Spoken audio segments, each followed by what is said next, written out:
ప్రియమైన బిడ్డలారా, ఈ దినాన ఒక ప్రాముఖ్యమైనటువంటి విషయాన్ని మీ మధ్యలో తీసుకొని రావడానికి నేను ఇష్టపడుతూ ఉన్నాను. సేవకుల ఒక ప్రాముఖ్యతను నేను మీకు జ్ఞాపకం చేయడానికి ఇష్టపడుతూ ఉన్నాను. Significance of pastors or significance of bishops or significance of god servants. సేవకుల యొక్క ప్రాముఖ్యతను ఈ దినాన మనం అర్థం చేసుకొని ఇక్కడ నుండి వెళ్ళడానికి మనల్ని మనముగా సంసిద్ధపరచుకోవాల్సిందిగా విజ్ఞాపన చేస్తూ ఉన్నాను. సంఖ్యాకాండము 12వ అధ్యాయము 6వ వచనము చివరి భాగంలో ఒక మాటను అంటూ ఉన్నాడు ఆయన. నా సేవకుడైన మోషే అట్టివాడు కాదు. ప్రియమైనటువంటి దేవుని బిడ్డలారా, ఈ దినాన సేవకులను గురించి సంఘములో సమాజములో అనేకమైనటువంటి భిన్నాభిప్రాయాలు ఉన్నాయి. సేవకుడు అంటే ఎలా ఉండాలి, సేవకుడు అంటే ఎలాంటి వాడు, సేవకుడు అంటే ఎవరిని సేవకులుగా పిలుస్తాము అనేటువంటి విషయాలను మనం అర్థం చేసుకునేటువంటి ప్రయత్నాలు చేయాలని నేను ఆశపడుతూ ఉన్నాను. ప్రియమైనటువంటి దేవుని బిడ్డలారా, సేవ అనేటువంటిది ఇది అందరూ చేయగలిగినటువంటిది కాదు.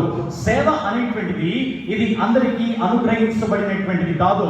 సేవకు రావాలి అని అంటే దేవుడి దగ్గర నుండి పిలుపు కలిగి ఉండాలా. సేవకు రావాలి అని అంటే పిలుపుకు లోబడినటువంటి జీవితం కలిగి ఉండాలా. పిలుపుకు ఎవరైతే లోబడతారో పిలువబడినటువంటి వారు మాత్రమే సేవకులు అని నేను అంటాను. సేవకులలో 2 రకాల సేవకులు ఉంటారు. మొదటిది ఎవరు అంటే పిలువబడినటువంటి వ్యక్తులు సేవకులు. అందుకే ఆయన మోషేని చూసి అంటాడు, మోషే నేను నిన్ను వాడుకోవడానికి ఇష్టపడుతూ ఉన్నాను. మోషే నేను నిన్ను నియమించడానికి ఇష్టపడుతూ ఉన్నాను. మోషే నీవు నా ప్రజలను నడిపించడానికి నేను నియమించినటువంటి దేవుడు అంటే మోషే అంటాడు, ప్రభువా ఇది నా వల్ల కానటువంటిది, నేను నత్తివాడను, నేను హత్య చేసినటువంటి వాడను, నేను నరహంతకుడను. అప్పటికి కూడా దేవుడు అంటాడు, Moshe I doesn't care who you are. నేను ఏర్పరచుకునేటువంటి వ్యక్తి వాడు ఎలాంటి వాడైనా నాకు సంబంధం లేదు, కానీ నేను ఏర్పరచుకున్నాను కదా, కాబట్టి నీవు రావాలని నా సేవ చేయాలని అన్నాడు. ప్రియమైనటువంటి బిడ్డలారా, కాబట్టి సేవకులలో 2 రకాలుగా ఉన్నటువంటి వ్యక్తులు ఎవరనంటే, మొదటిది పిలువబడినటువంటి కోవకు చెందినటువంటి వ్యక్తులు. పిలువబడినటువంటి కోవకు చెందినటువంటి వారు మొదటి రకము. రెండవది తమంతట తాముగా వచ్చినటువంటి వారు కూడా ఉన్నారు సేవలో. పిలువబడినటువంటి వారికి వచ్చినటువంటి వారికి ఉన్నటువంటి వ్యత్యాసాన్ని నేను జ్ఞాపకం చేస్తాను. పిలువబడినటువంటి వారికి ఏముంటుంది, పిలువబడినటువంటి వారి జీవితాలు ఎలా ఉంటాయి అని అంటే, పిలువబడినటువంటి వారు పిలుపుకు లోబడి ఉంటారు. పిలువబడినటువంటి వారు రెండవదిగా వారు సరిగ్గా నడుస్తారు, వారు సరిగ్గా ఇతరులను నడిపిస్తారు. మూడవది పిలువబడినటువంటి వారు ఆత్మ నడిపింపు కలిగి ఉంటారు. నాలుగవది దైవాత్మ మీద ఆధారపడతారు. ఐదవది క్రమంగా ఉంటారు, క్రమాన్ని బోధిస్తారు. ఎవరు వీళ్ళు? మళ్ళీ నా పాలసీ తెలుసు కదా, ఆపేస్తా. హల్లెలూయా. ఉన్నట్టే ఉన్నాను కానీ చచ్చినాను వాళ్ళు చెప్తాను హల్లెలూయా. వాళ్ళు మారలే. ఆల్రెడీ 2 నెలల లాస్ట్ రోజుకి వచ్చినాం మనం. ఇంకా కొన్ని గంటలు అయితే 3 నెలలకు పోతాం, కానీ వాళ్ళు మారారు. మళ్ళీ చెప్తున్నా, ఉన్నట్టే ఉన్నాను కానీ చచ్చినాను వాళ్ళు చెప్తాం హల్లెలూయా. ఇంత మార్పా? మరొక మంచిదే అనుకుంటా. ఉన్నట్టే ఉన్నాడు కానీ బ్రతికే ఉన్నాను అని చెప్తాం హల్లెలూయా. ప్రియమైనటువంటి బిడ్డలారా, సేవకు అందరూ రాలేరు, సేవకు అందరూ పిలువబడలేరు, సేవ అందరూ చేయలేనటువంటిది. సేవకులలో 2 కోపములు ఉన్నాయి. మొదటిది పిలువబడినటువంటి కోపకు చెందినటువంటి వారు. వాళ్ళు మొదటి వారు పిలువబడినటువంటి వారు ఎలా ఉంటారు అని అంటే, మొదటిది పిలుపుకు లోబడి ఉంటారు. రెండవది సరిగ్గా నడుస్తారు, ఇతరులను సరిగ్గా నడిపిస్తారు. మూడవది ఆత్మ నడిపింపు కలిగి ఉంటారు. నాలుగవది దైవాత్మ మీద ఆధారపడతారు. ఐదవది క్రమంగా ఉంటారు, క్రమాన్ని బోధిస్తూ ఉంటారు, క్రమాన్ని పాటిస్తూ ఉంటారు. ఎవరు వీళ్ళు? దేవుడు పిలువబడినటువంటి సేవకులు. ఇది మొదటిది. రెండవది వచ్చినటువంటి వారి జీవితము, వచ్చినటువంటి వారు ఎలా ఉంటారు అనే సేవకి వారు పిలుపును కొన్నిసార్లు అర్థం చేసుకోలేరు వచ్చినటువంటి వాళ్ళు. రెండవది వచ్చినటువంటి వారు ఇతరుల మీద ఆధారపడతారు, ఇతరులను ఆశ్రయిస్తూ ఉంటారు వచ్చినటువంటి వారు. మూడవది క్రమము తప్పుతూ ఉంటారు, క్రమము తప్పి సేవ చేస్తూ ఉంటారు. అనగా బైబిల్ ఏ విధంగా సేవ చేయమనలో ఆ విధానాన్ని మర్చిపోయి వారు సేవ చేస్తూ ఉంటారు. వారు వచ్చినటువంటి సేవకులు, పిలువబడినటువంటి సేవకులు క్రమంగా ఉంటారు, క్రమాన్ని బోధిస్తారు, క్రమముతో వారిద్దరు నడిపిస్తూ ఉంటారు. ప్రియమైనటువంటి దేవుని బిడ్డలారా, ఈ దినాన అందుకే నేను సేవకుల గురించినటువంటి ప్రత్యేకతను, ప్రాముఖ్యతను నేను అర్థం చేసుకోవడానికి, మీకు అర్థం చేయడానికి నేను ఆశపడి ఉన్నాను. అందుకే దేవుడు మోషే గురించి మాట్లాడుతూ అంటాడు, సంఖ్యాకాండం 12వ అధ్యాయము 6వ వచనంలో చివరి భాగంలో, నా సేవకుడు అట్టివాడు కాడు. ఎట్టివాడు కాడు? వచ్చినటువంటి వాడు కాదు మోషే పిలువబడినటువంటి వాడు ఆయన. ప్రియమైనటువంటి దేవుని బిడ్డలారా, ఈ దినాన మనం ఒకసారి పౌలు జీవితాన్ని కూడా మనం ఆలోచన చేసినట్లయితే, పౌలు రాసినటువంటి పత్రికలలో ప్రతి పత్రికలు కూడా క్రైస్తవులు ఎలా ఉండాలి, ఆ సంఘము ఎలా నడవాలి అన్నటువంటి క్రమాన్ని ఆయన బోధిస్తూ వచ్చాడు. సంఘంలో వచ్చేటువంటి విషయాలు ఆయన బోధించాడు, సంఘం ఎలా నడవాలో ఆయన బోధిస్తూ వచ్చాడు. ప్రియమైనటువంటి దేవుని బిడ్డలారా, పౌలు కూడా ఆయన ప్రతి సందర్భంలో, ప్రతి సమయంలో ఏ సంఘానికి ఆయన పత్రిక రాసిన కూడా క్రైస్తవుడుగా ఉండేటువంటి వాడు క్రమాన్ని కలిగి ఉండాలని బోధించాడు ఆయన. క్రైస్తవ సంఘము దేవుని సంఘంగా ఉండాలని బోధించాడు ఆయన. క్రైస్తవులకు వచ్చేటువంటి శోధనలు ఎలా ఎదుర్కోవాలని బోధించినటువంటి వ్యక్తి ఆయన.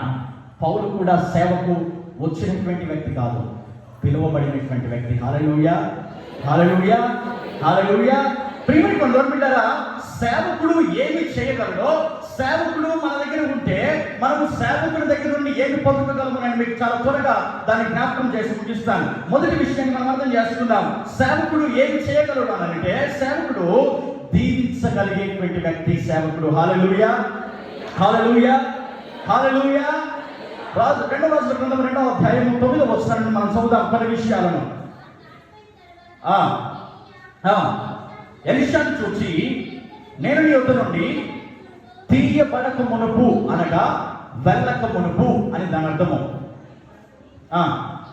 నీ కొరకు నేనేమి చేయకూడదువో దానిని అడుగుమని చెప్పగా చాలండి. హల్లెలూయా, హల్లెలూయా.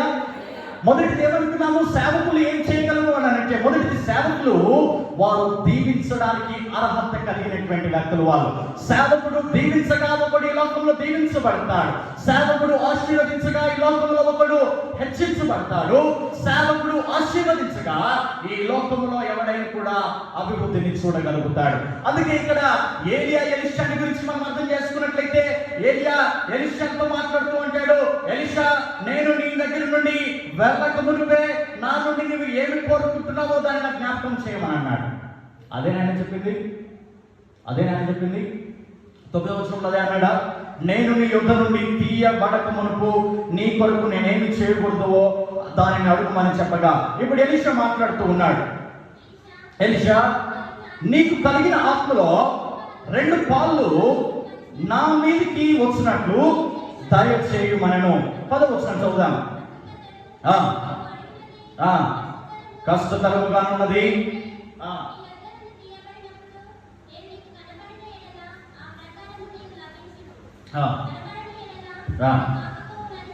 పన్నెండవ వచనం చదువుదాం. ఎలీషా అది చూచి, నా తండ్రి ఇశ్రాయేలు వారికి రథమును రౌతులను నీవే అని కేకలు వేసెను. అంతలో ఏలియా అతనికి మరలా కనబడకపోయెను. అప్పుడు ఎలీషా తన వస్తువును పట్టుకొని మరియు ఏలియాతో పెట్టి క్రింద పడగా, అతడు దానిని తీసుకొని యోర్దాను ఒడ్డునకు వచ్చి నిలిచి ఒంటి మీద నుండి క్రింద పడిన ఆ దుప్పటిని పట్టుకొని నీటి మీద కొట్టి, ఏలియా యొక్క దేవుడైన యెహోవా ఎక్కడ ఉన్నాడని అతడు ఆ దుప్పటితో నీటిని కొట్టగా అది ఇటు అటు విడిపోయినందున ఎలీషా అవతలి ఒడ్డున నిలిచిపోయెను.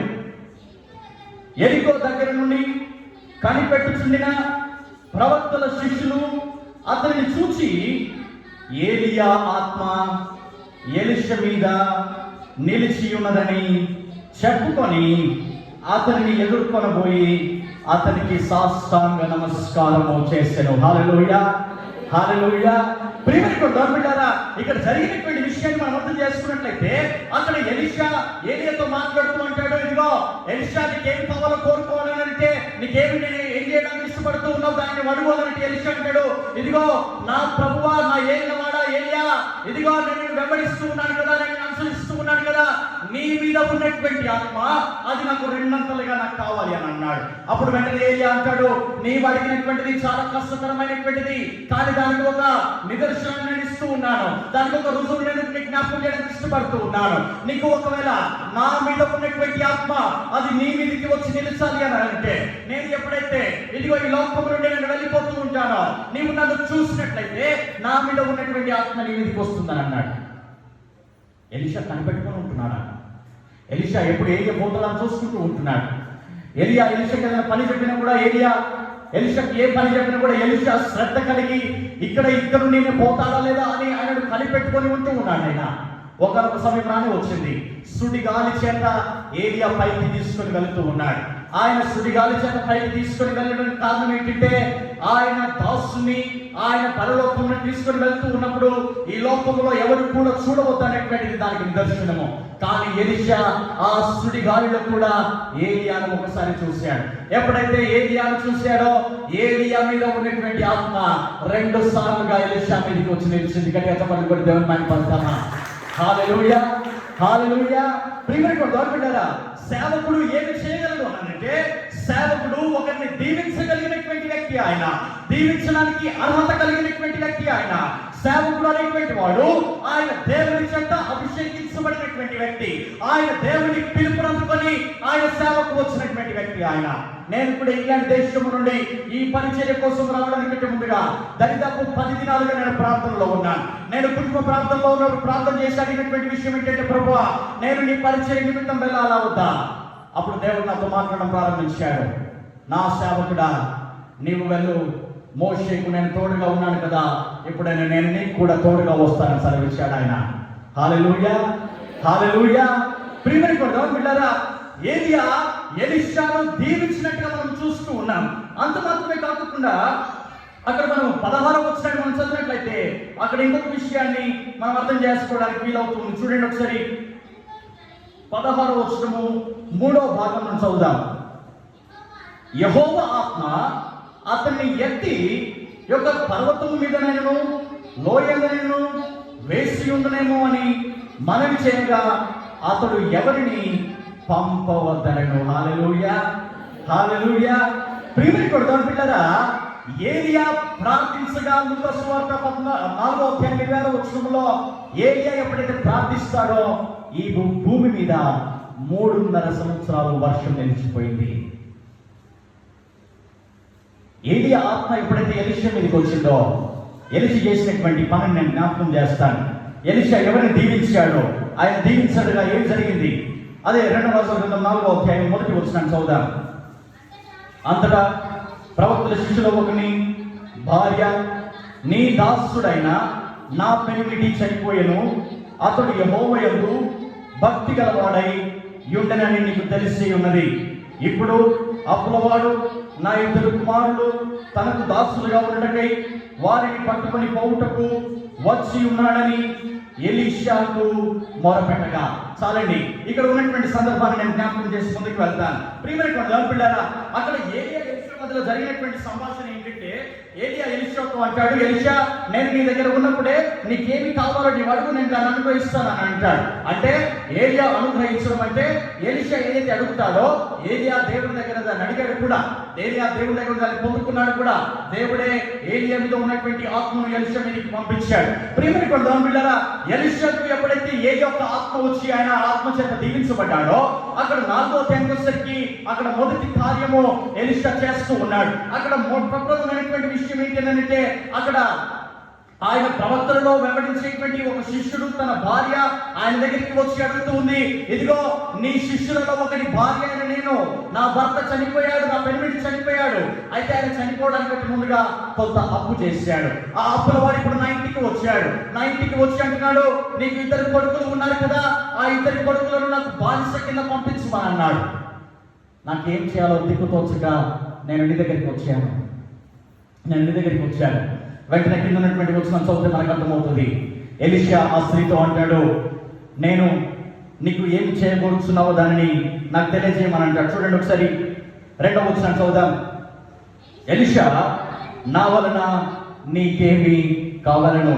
ఏలియా ఎలీషాతో మాట్లాడినటువంటి మాట కూడా అదే, నేను నీకు ఏమి చేయాలో నాకు చెప్పమని అన్నాడు. ఎలీషా కూడా అంటున్నాడు, నా వలన నీకేమి కావాలనో దాన్ని నాకు చెప్పమని అన్నాడు. ప్రియమైనటువంటి పిల్లరా, ఎప్పుడైతే ఎలీషా ఆ మాట మాట్లాడాడో ఆ స్త్రీ అంటుంది, అయ్యా ఇదిగో అప్పుల వాడు నా కుమారులను తీసుకోవడానికి వారు సిద్ధంగా ఉన్నాను, నేనేం చేయాలి అని అంటే ఎలీషా అంటాడు, నీ దగ్గర ఏముంది చెప్పు అని అంటే ఆ స్త్రీ అంటది, ప్రభువా నా సేవకుడా, నా ఏలినవాడా, నా దగ్గర నూనె కుండ ఒకటి ఉన్నది. వెంటనే ఎలీషా మాట్లాడుతూ అంటాడు, ఇదిగో నీ కొడుకులిద్దరిని తీసుకొని వెళ్ళి నీ ఇంటిలోనికి వెళ్ళి నీవు తలుపు వేసుకోవడానికి ముందుగా నీ చుట్టుపక్కల ఉన్నటువంటి ఇళ్లలో ఎంత దగ్గర కుండలు ఉన్నాయో వాళ్ళందరి దగ్గర నుండి కుండలు అప్పుకు తీసుకొని వచ్చుకో. అప్పు తీసుకొని వచ్చిన తర్వాత నీవు నీ 2 కొడుకులు కలిసి తలుపు వేసుకొని నీవు చేయవలసినటువంటి పని ఏంటంటే, నీ కుండలో ఏదైతే నూనె ఉందో మీరు తీసుకొచ్చినటువంటి ప్రతి కుండలో ఆ నూనె పోస్తూ ఉండాలా. ఎప్పుడైతే ఎలీషా ఆ మాట మాట్లాడాడో, ఎలీషా మాటను నమ్మినటువంటి స్త్రీ, ఇది దైవజనుడు చెప్పినటువంటి మాట అని ఎప్పుడైతే తను నమ్మిందో, తన ఇంటికి వెళ్ళి దైవజనుడు చెప్పినట్టుగా తను చేయడానికి ఇష్టపడింది. అక్కడ జరిగినటువంటి అద్భుతమైనటువంటి కార్యం ఏంటంటే, అదే 2వ రాజుల గ్రంథము 4వ అధ్యాయము చివరి 7వ వచనాన్ని మనం చదివినట్లయితే, అక్కడ తిరిగి మరలా వారు చేసినటువంటి వారు కలిగినటువంటి దీవెనను మనం జ్ఞాపకం చేసుకోవడానికి వీలవుతూ ఉంది. 7వ వచనాన్ని చదువుదాం. ఆమె దైవజనుడైన అతని యొద్దకు వచ్చి సంగతి తెలియజెప్పగా, అతడు, నీవు పోయి ఆ నూనెను అమ్మి నీ అప్పు తీర్చి మిగిలిన దానితో నీవును నీ పిల్లలను బ్రతుకుడని ఆమెతో చెప్పాడు. హల్లెలూయా, హల్లెలూయా. ఎలీషా ఒక స్త్రీని దీవించగా ఆ స్త్రీ ఈ లోకంలో బ్రతకడానికి వీలైంది. అందుకే సేవకుడు ఏం చేయగలరంటే, ఒక వ్యక్తిని దీవించగలిగినటువంటి వాడు సేవకుడు. హల్లెలూయా, హల్లెలూయా. 2వ విషయాన్ని నేను జ్ఞాపకం చేస్తాను. ఇంకా దేవుని సేవకులు ఏం చేయగలరు అని అంటే 8వ వచనం చదువుదాం. ఎలీషా షూనేం పట్టణంలోకి పోగా అచ్చట గనురాలైన ఒక స్త్రీ భోజనము రమ్మని అతని బలవంతము చేసింది కనుక అతడు ఆ మార్గమున వచ్చినప్పుడల్లా ఆమె ఇంట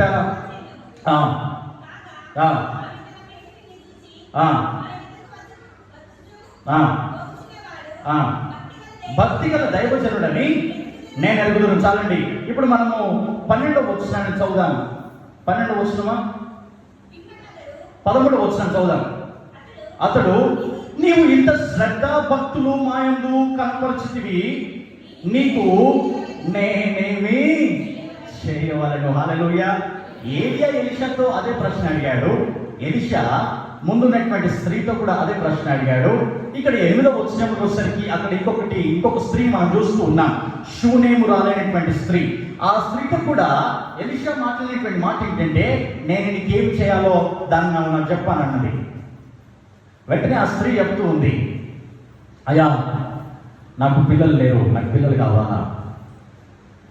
ఎలీషా అంటాడు, వచ్చే సంవత్సరము ఈ దినము కల్లా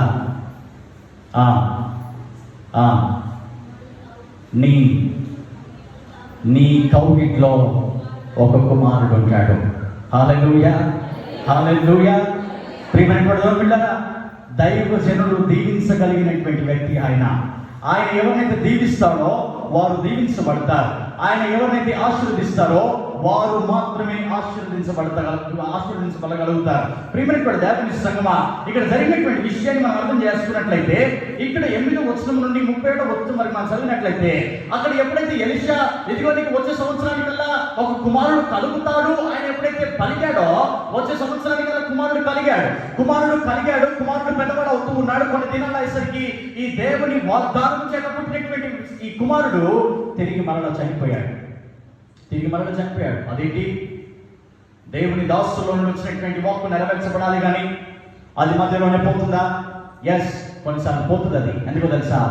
దేవుని ప్రసన్నత నీకు అర్థం కావడానికి దేవుని యొక్క బలాన్ని అర్థం చేసుకోవడానికి దేవుడు ఆ కార్యాలు చేస్తూ ఉంటాడు. హల్లెలూయా, హల్లెలూయా. అది ఎప్పుడైతే ఆ కుమారుడు చనిపోయాడో తిరిగి మరలా ఎలీషా దగ్గరికి వచ్చింది. చూడండి ఒకసారి మనము 28వ వచనం చదువుదాం. కుమారుడు కావాలనని నేను నా ఏలిన వాడినైనా నిన్ను అడిగితినా, నన్ను భ్రమపెట్టవద్దని నేను నీకు చెప్పలేదా? 30వ వచనం చదువుదాం. తల్లి ఆ మాట విని, యెహోవా జీవంతోడు నీ జీవంతోడు నేను నిన్ను విడవనని చెప్పగా. ప్రియమైనటువంటి దేవుని బిడ్డలారా, ఇక్కడ జరిగినటువంటి సందర్భము సమయం ఏంటంటే, కలిగినటువంటి కుమారుడు తిరిగి మరలా చనిపోయాడు. చనిపోయినటువంటి వ్యక్తిని బట్టి ఆమె ఇంకెక్కడికో వైద్యుల దగ్గరికి వెళ్ళవలసినటువంటి అవసరం లేకుండా వీడు యెహోవా దైవజనుడి చేత వీడు కలిగించబడ్డాడు కనుక, దైవజనుడు దీవించగా వీడు పుట్టాడు కనుక తిరిగి మరలా నేను దైవజనుడి దగ్గరికి వెళ్తానని చెప్పేసి ఎలీషా దగ్గరికి వచ్చింది. ఎలీషా దగ్గరికి వచ్చి ఆమె చేస్తున్నటువంటి పని ఏంటంటే, ఎలీషా కాళ్ళు పట్టుకొని బ్రతుకులాడుతూ ఉంది. ఏమని బ్రతుకులాడుతూ ఉంది అని అంటే, దైవజనుడా, నా ఏలినవాడా, నీవు నన్ను దీవించు వరకు నేను నిన్ను విడిచిపెట్టను. హల్లెలూయా, హల్లెలూయా, హల్లెలూయా. ఎప్పుడైతే ఎలీషా ఆ మాట విన్నాడో, ఎలీషా అన్నాడు, ఇదిగో నీతో పాటుగా నేను కూడా వస్తాను కదా. ఇప్పుడు మనము 32వ వచనం చదువుదాం. ఎలీషా ఆ ఇంటికి వచ్చి బాలుడు మరణమై ఉండి ఆ మంచం మీద పెట్టబడి ఉంట చూచెను. ఇప్పుడు మనము 36వ వచనం చదువుదాం. 35వ వచనం చదువుదాం. 35వ వచనం చదువుదాం. తాను దిగి ఇంటిలో అవతలకు ఒకసారి తిరిగి నడిచి మరలా మంచం మీదకి ఎక్కి వాని మీద పొడుగుగా పడుకొనగా బిడ్డ 7 మారులు తుమ్మి కళ్ళు తెరిచెను. హల్లెలూయా. గట్టిగా చెప్పండి కూడా దేవుని మహిమపరచమా. ప్రియమైన కూడా దేవుడున్నారా, దేవుని సేవకుడు ఏం చేయగలడు తెలుసా? చచ్చిన వారిని సైతము తిరిగి లేపగలిగినటువంటి వాడు దేవుని సేవకుడు. హల్లెలూయా, హల్లెలూయా. ఎలీషా ఎప్పుడైతే స్త్రీని చూసి, ఇదిగో నీవు నీ పిల్లలు బ్రతకండి అని ఎప్పుడైతే వాగ్దానం చేశాడో, వారికి ఉన్నటువంటి హక్కులన్నీ తీర్చబడి ఆ స్త్రీతో పాటుగా తన పిల్లలు కూడా ఈ లోకంలో బ్రతకడం ప్రారంభించారు. అంత మాత్రమే కాదు, కుమారుడు లేదని బాధపడుతున్నటువంటి షుమేనురాలు చూసి సేవకుడు అన్నాడు, వచ్చే సంవత్సరానికల్లా నీ కుమారుడు పుడతాడు, నువ్వు వెళ్ళమని అన్నాడు. ఆమె నమ్మింది, కుమారుడు కలిగాడు. అదే కుమారుడు చనిపోయాడు. చనిపోయినటువంటి కుమారుడిని తిరిగి మరలా ఎవరు లేపారు తెలుసా? దేవుని సేవకుడు అక్కడ వచ్చి ప్రార్థించినందువలన చనిపోయినటువంటి కుమారుడు తిరిగి మరలా లేపబడ్డాడు. హల్లెలూయా, హల్లెలూయా, హల్లెలూయా. ప్రియమైనటువంటి దేవుని బిడ్డలారా, మనము ఈ విషయాన్ని మనం అర్థం చేసుకునేటువంటి ప్రయత్నాన్ని మనం చేసినట్లయితే, నేనంటాను చాలా సార్లు సంఘంలో కూడా ప్రార్థన అయిపోయిన వెంటనే పరిగెత్తుకొని వెళ్ళిపోతూ ఉన్నారు. పరిగెత్తకండి. నీవు నీ కుటుంబంతో కలిసి, నీ పిల్లలతో కలిసి సేవకుని దగ్గరికి రండి. వ్యక్తిగతంగా సేవకుని దగ్గరికి రండి. అడగండి, అయ్యా నీవు దీవిస్తేనే దేవుడు దీవిస్తాడు, నీవు దీవించకపోతే దేవుడు దీవించలేడు. ఎవరి దగ్గరికి పడితే వాళ్ళ దగ్గరికి పరిగెత్తుకొని పోతే వాళ్ళ మీద ఉన్న దురాత్మ నీ మీదకి వస్తుంది. ఎవరి దగ్గరికి పరిగెత్తుకోవాలి తెలుసా? నీకు దేవుడు అనుగ్రహించిన నీ సేవకుల దగ్గరికి మాత్రమే నువ్వు పరిగెత్తుకొని పోవాలా. హల్లెలూయా. అక్కడ షునేమిరాల విషయంలో మనం చూసినట్లయితే, ఎలీషా కుమారుడి దగ్గరికి వెళ్ళి ప్రార్థన చేయడానికి ముందుగా గేహజీని పంపించడానికి ఇష్టపడతాడు. ఆయన గేహజీ అంటాడు, గేహజీ నువ్వు వెళ్ళు, నేను చెప్పినట్టుగా చేయనంటే షునేమిరాలు అంటది, ప్రభువా గేహజీ కాదు రావాల్సింది, నీవు రావాలి. హల్లెలూయా, హల్లెలూయా, హల్లెలూయా. ప్రియమైనటువంటి బిడ్డలారా, మూడో విషయం నేను జ్ఞాపకం చేసి ముగిస్తాను. సేవకుడు ఇంకా ఏమి చేయగలడు అని అంటే, నిర్గమకాండం 32వ అధ్యాయము 7వ వచనాన్ని మనం చదువుదాం. నిర్గమకాండం 32వ అధ్యాయము 7వ వచనాన్ని మనం చదువుదాం. యెహోవా మోషేతో ఇట్లనెను, నీవు దిగి వెళ్ళము, ఐగుప్తు దేశము నుండి నీవు రప్పించిన నీ ప్రజలు చెడిపోయిరి. నేను వారికి నియమించిన త్రోవ నుండి త్వరగా తొలగిపోయి తమ కొరకు పోతు పూసి దూడను చేసుకొని దానికి సాగిలపడి బలి నర్పించి, ఓ ఇశ్రాయేలు, ఐగుప్తు దేశము నుండి నిన్ను నప్పించిన నీ దేవుడు ఇదే అని చెప్పుకొనిది. మరి యెహోవా ఇట్లనెను, నేను ఈ ప్రజలను చూచి ఉన్నాను, ఇదిగో వారు లోబడనులని ప్రజలు, కావున నీవు ఊరకుండము, నా కోపము వారి మీద మండును. హల్లెలూయా. మూడవది, సేవకుడు ఏమి చేయగలడు అంటే దేవుని యొక్క కోపాన్ని మనుషుల మీద నుండి తప్పించగలవాడు ఆయన. హల్లెలూయా, హల్లెలూయా. దేవుని యొక్క కోపాన్ని ఎవరైనా తప్పించగలడా? దేవుని యొక్క కోపం ఎవరైనా తట్టుకోగలడా? అందుకే మోషే దేవునితో మాట్లాడుతూ అంటాడు, ప్రభువా నీవు కోపపడితే ఎవడు బ్రతుకుతాడు ఈ లోకములో? ఎవడు బ్రతకలేడు కదా. నీవు దయచేసి మనుషుల మీద కోపాన్ని చూపించుకో. ఆయన మోషే ప్రార్థన చేసినటువంటి ప్రార్థన 11వ వచనాన్ని మనం చదువుదాం. మోషే ఎలా దేవుని కోపాన్ని ఆయన ఆపుతూ ఉన్నాడు చూడండి. మోషే తన దేవుడైన యెహోవాను బతిమాలుకొని, యెహోవా నీవు మహాశక్తి వలన బాహుబలము వలన ఐగుప్తు దేశము నుండి రప్పించిన నీ ప్రజల మీద నీ కోపము మండనేలా. హల్లెలూయా. ఎప్పుడైతే మోషే దేవుని బ్రతిమలాడుతూ ఉన్నాడో, ఎప్పుడైతే మోషే యెహోవాకు ప్రార్థిస్తూ ఉన్నాడో, యెహోవా చేస్తానని చెప్పినటువంటి కీడు ఆయన చేయకుండా మారడానికి ఇష్టపడినటువంటి దేవుడు ఆయన. చూడండి, ఇప్పుడు అదే విషయాన్ని మనం ఆలోచన చేసినట్లయితే 12వ వచనం 14వ వచనాన్ని మనం చదువుదాం.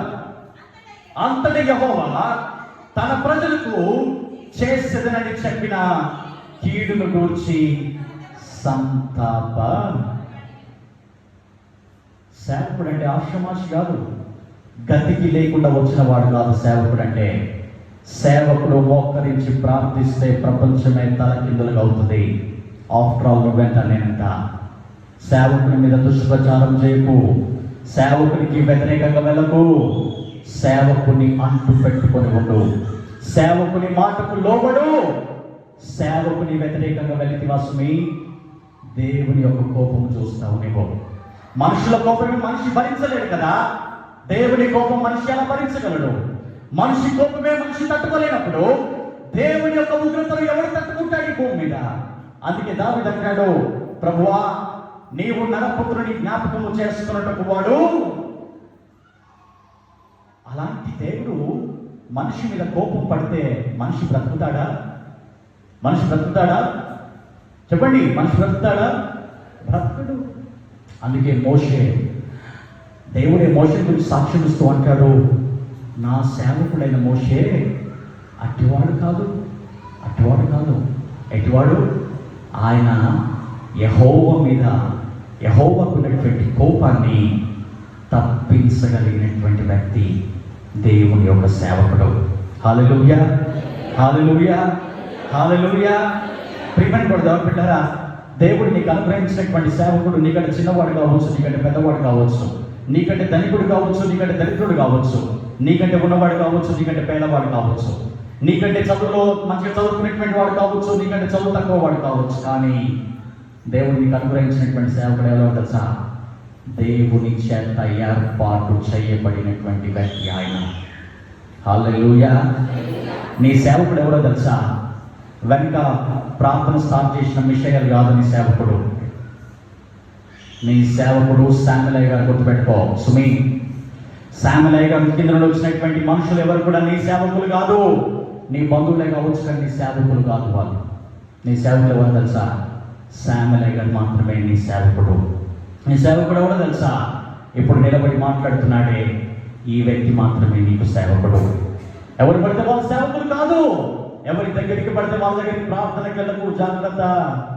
దేవుని యొక్క కోపము నీ మీదకి వస్తుంది. మళ్ళా దేవుని యొక్క కోపము తప్పించాలి అంటే ఎవరు ప్రార్థన చేస్తే నీ కోపం తగ్గిపోతుంది తెలుసా? దేవుని ఉగ్రత ఎలాగో తప్పించుకోగలవు తెలుసా? నీ సేవకుడు ప్రార్థించినప్పుడు మాత్రమే దేవుని యొక్క కోపము నీ మీద నుండి తొలగించబడుతుంది. హల్లెలూయా, హల్లెలూయా. చివరి విషయాన్ని నేను జ్ఞాపకం చేసి ముగిస్తాను. సేవకుడు ఇక ఏమి చేయగలడు అనంటే, సేవకుడు దేవుని యొక్క శాపాన్ని తొలగించగలిగినటువంటి వ్యక్తి. సంఖ్యాకాండము 12వ అధ్యాయము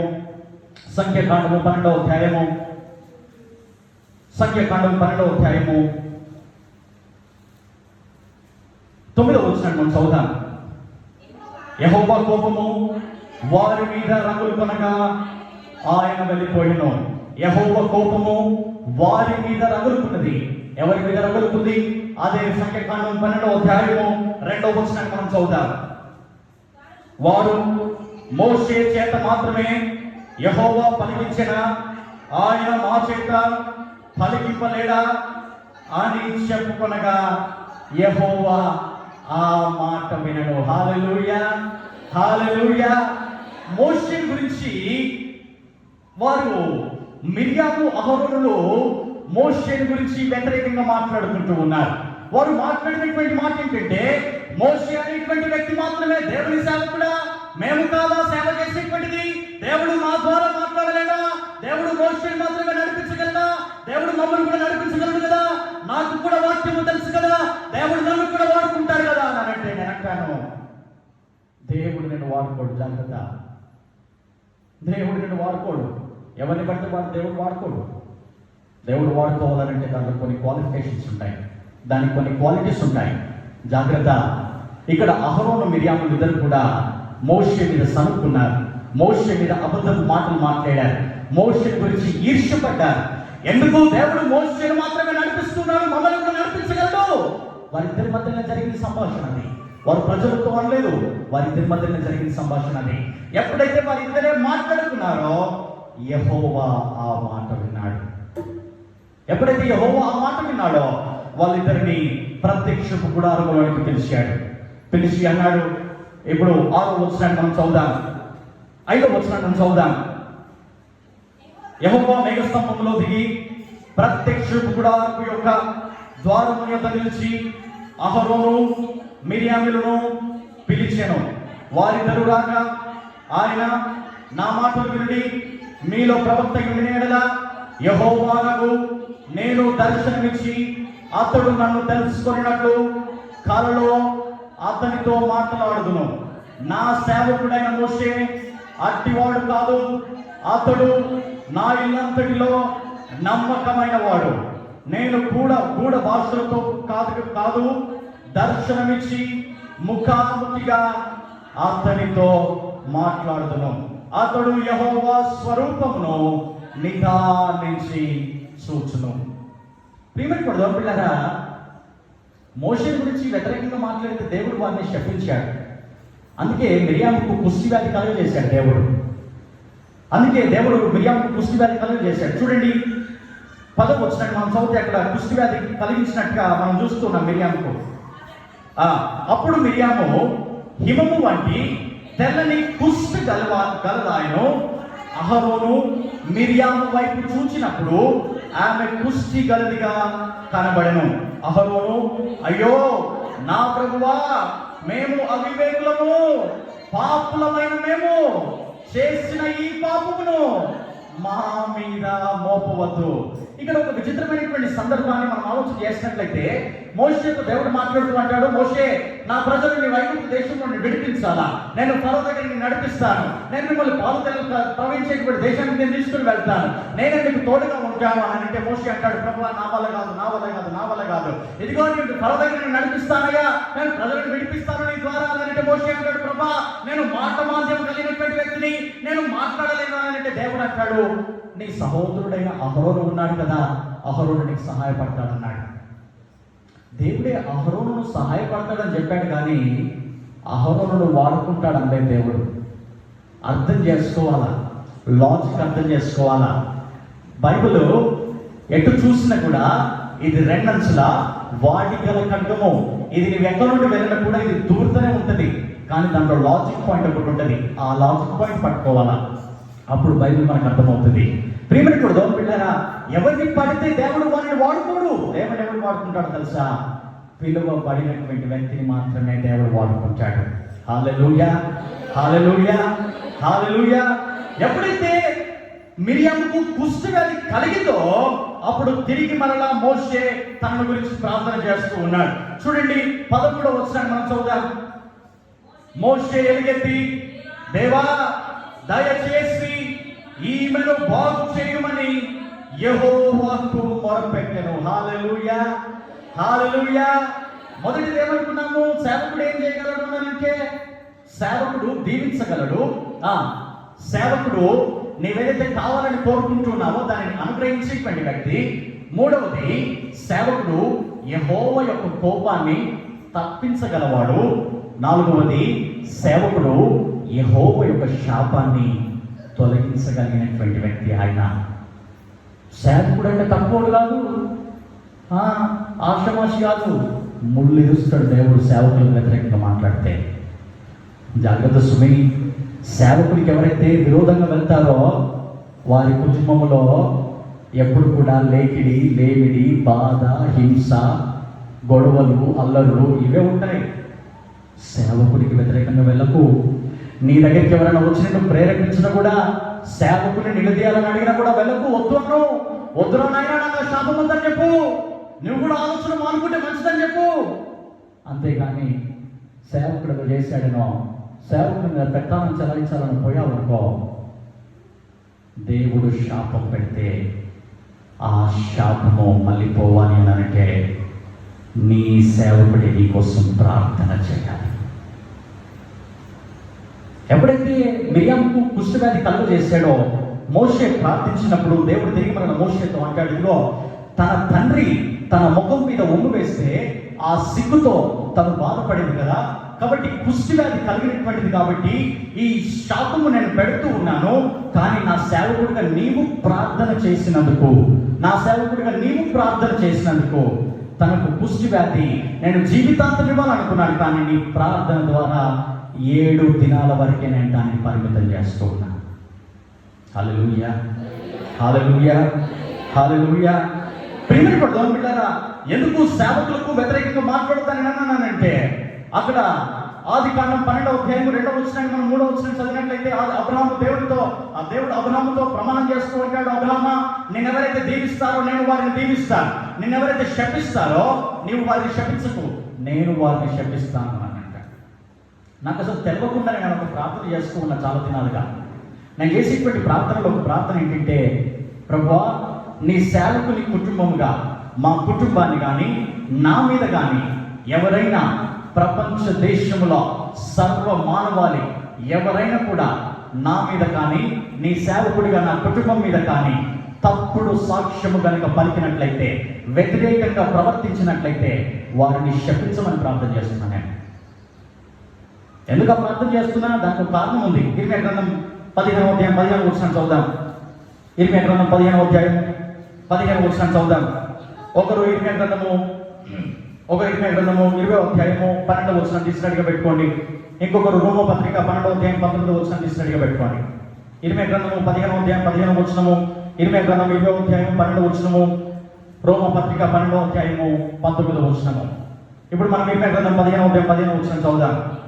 యెహోవా, నా శ్రమ నీకే తెలిసి ఉన్నది, నన్ను జ్ఞాపకము చేసుకునుము, నన్ను దర్శించుము, నన్ను హింసించు వారికి నా కొరకై ప్రతిదండన చేయుము, నీవు దీర్ఘశాంతి గలవాడవై నన్ను కొనిపోకుము, నీ నిమిత్తము నాకు నింద వచ్చుచున్నదని తెలుసుకొనుము. 20వ అధ్యాయము 12వ వచనం చదువుదాం.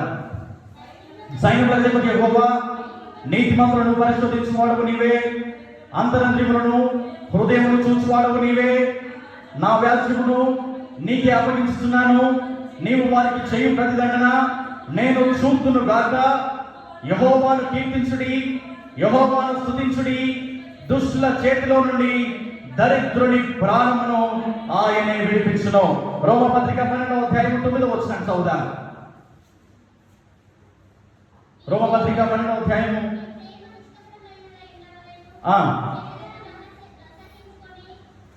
రోమపత్రిక 12వ అధ్యాయం 19వ వచనం. ప్రియులారా, మీకు మీరే పగ తీర్చుకొనక దేవుని ఉగ్రతకు చోటియుడి, పగ తీర్చుట నా పని, నేనే ప్రతిఫలమునిత్తును అని ప్రభువు చెప్పుచున్నాడని రాయబడిను. ప్రియమైన బిడ్డలారా, దేవుని యొక్క లేఖన భాగాన్ని నేను దీనిని ముగించడానికి ఇష్టపడుతూ ఉన్నాను. కాబట్టి దేవుడిని అనుగ్రహించినటువంటి సేవకుని నువ్వు గౌరవించడం నేర్చుకో ముందుగా, వారిని వెంబడించడం నేర్చుకో ముందుగా. కనబడేటువంటి సేవకుడు నీవాడు కాదు.